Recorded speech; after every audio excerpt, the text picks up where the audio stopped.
Day 2 in the 12 Days of Christmas in Relative Dimensions brings us a different type of video that I rarely do. I will be reading the first chapter of the all-new short story based off the Doctor Who client mod opening scene.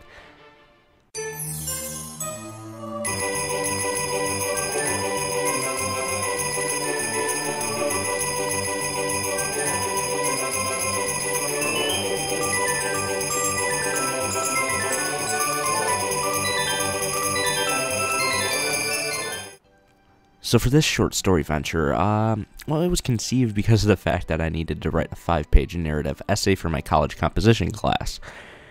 Basically, what I will be reading for you all today is a very rough version of that narrative essay. It is based on the initial opening scene rundown I had written a very long time ago for the opening scene for the Doctor Who client mod. Since I have been meaning to rewrite it anyways, this assignment seemed like the perfect opportunity to do so. Thus, this idea that I would write a new chapter of the Doctor Who client mod story every other couple of weeks or so forth and do a little read through was born. I feel like this could really be a good thing, especially for the people who really wanted to know more about what the storyline involves and how the cutscenes will play out. These videos should give you a way to imagine them before seeing them. I would love to read these threads off with the cutscenes playing in the background with me being a narrator of sorts, but sadly the cutscenes are still being worked on. But since this heavily involves cutscenes and I'm dying to tell people, I'm going to say that we have finally cracked the solution to playing cutscenes inside of the game itself. And it's completely functional. And we will be showing that off at some point during the remaining 11 days until Christmas. But that's just a little teaser for you. It's not ready yet, but we're ready to show you. Does that make sense? The system's done, we're just working on the cutscenes. Anyways, so now that I have rambled on about the origins of this new video series, let's get into the Doctor Who client mod short story that I have titled Doctor Who client mod, A New Verse Begins.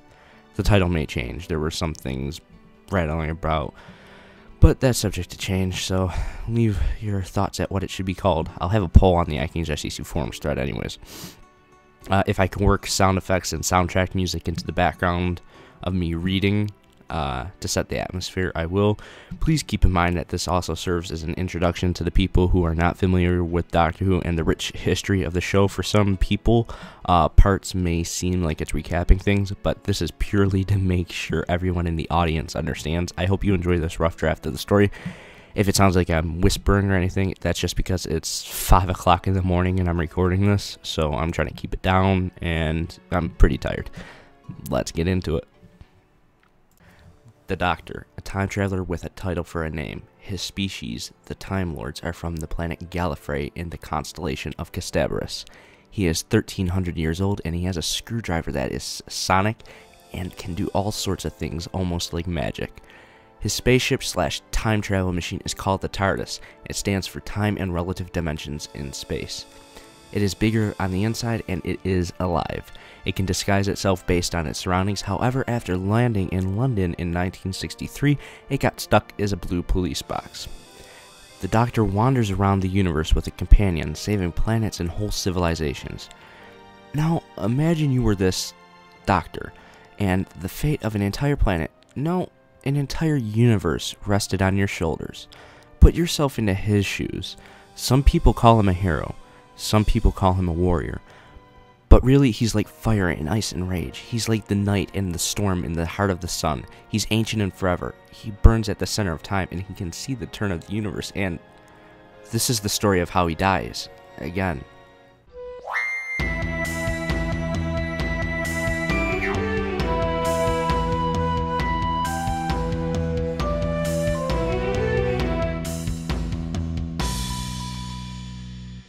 Damaged by an unknown disease that affects Huon particles, the life force of the TARDIS, the ship fell out of the time vortex and began hurtling towards a planet at an increasing velocity. Inside the council room, sparks flew everywhere. The TARDIS is shaken uncontrollably as you struggle to find your footing. Flames spark and break out across all of the cool colored metallic room, and the sound of the alarms begin to sharply pierce your ears. The cloister bell chimes throughout the entire TARDIS, almost sounding as if the TARDIS were begging for your help, and you realize that the TARDIS is about to crash.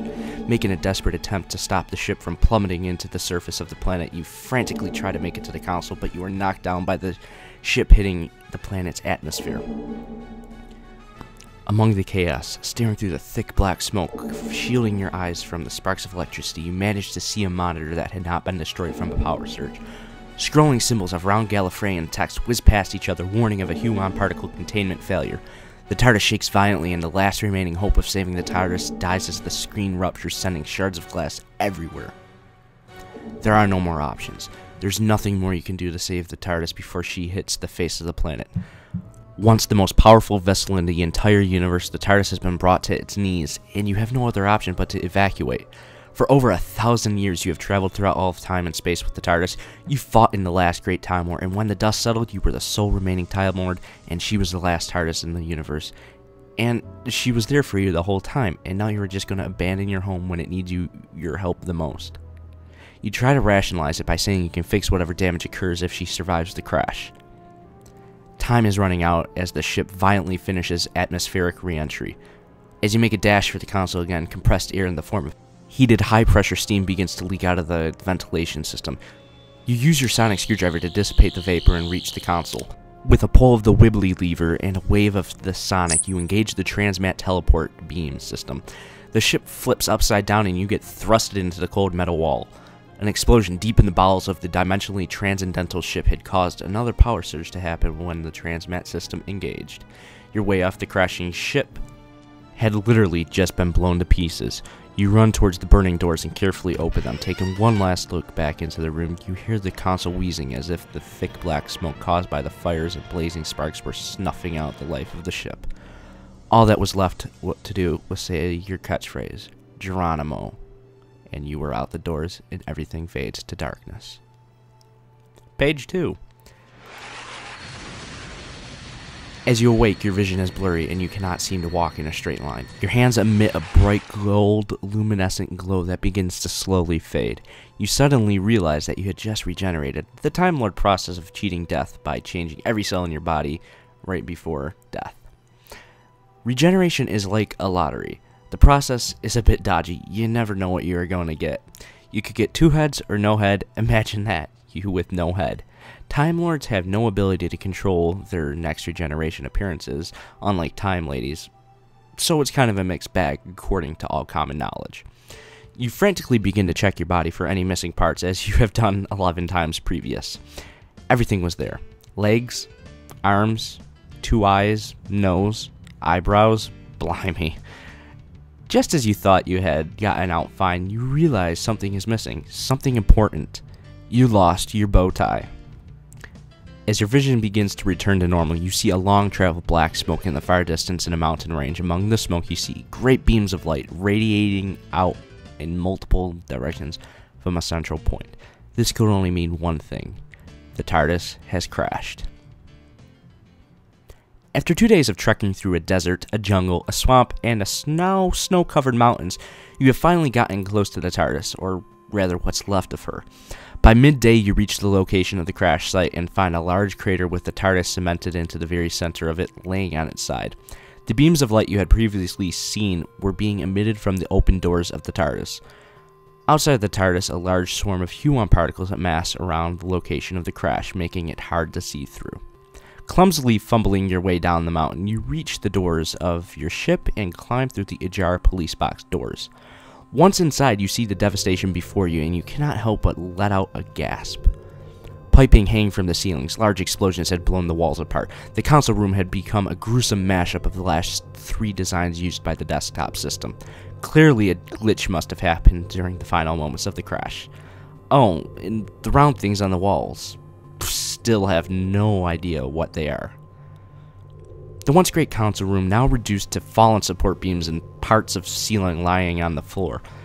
As you leave the console room to begin exploring the ruins of the TARDIS, you find something you were not expecting to find. A trusty old robot dog named K9. Severely damaged but actually repairable. You pick up the retro-looking tin dog and carry him with you on the journey to explore the wreckage. After about an hour of aimless searching, you become incredibly frustrated and are nearly out of breath.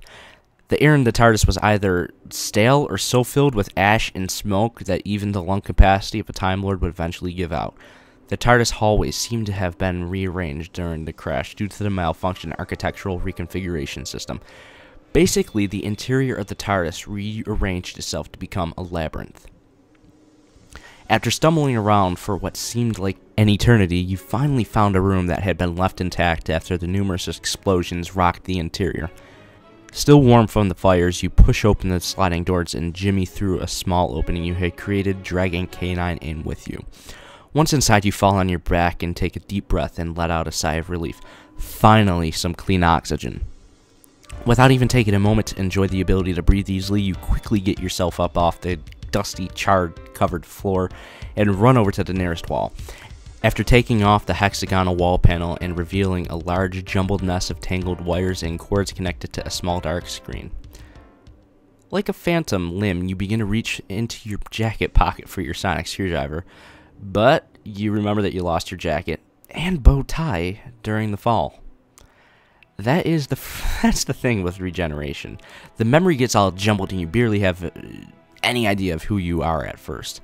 Sure, you have the lives of many past incarnations rattling about deep in your brain, but when you regenerate, those personalities are suppressed and a new one emerges. One incarnation, you can be a savior of worlds with the fresh guilt and shame of destroying your entire species on your shoulders, and the next you can be a nutty loon wearing tweed jackets, bow ties, and an affinity for the most outrageous hats, including a fez. So when it comes down to it, after having every cell in your body rewritten and your mind scrambled, you do not really pay attention to things like a missing jacket or even what you look like. Racking your brain for ways to restore power to the emergency display unit inside the wall, you really wish that one of your past traveling companions were with you to provide some snarky human comment that would spark a moment of genius in you. This is why you need a companion. Even the experiences and expertise of a Time Lord cannot compete with fresh eyes of a human seeing the wonders of the universe for the very first time. They provide a unique perspective to your life that you had lost long ago after hundreds and hundreds of years of police box travel. When your backyard is all of time and space, you tend to become jaded and oblivious to the most simple solutions. A solution that would have clobbered you over the head with a cricket bat had you not been any more unoriginal. Page 3. Not believing how thick you had become, you yell out with a simple exclamation of K9.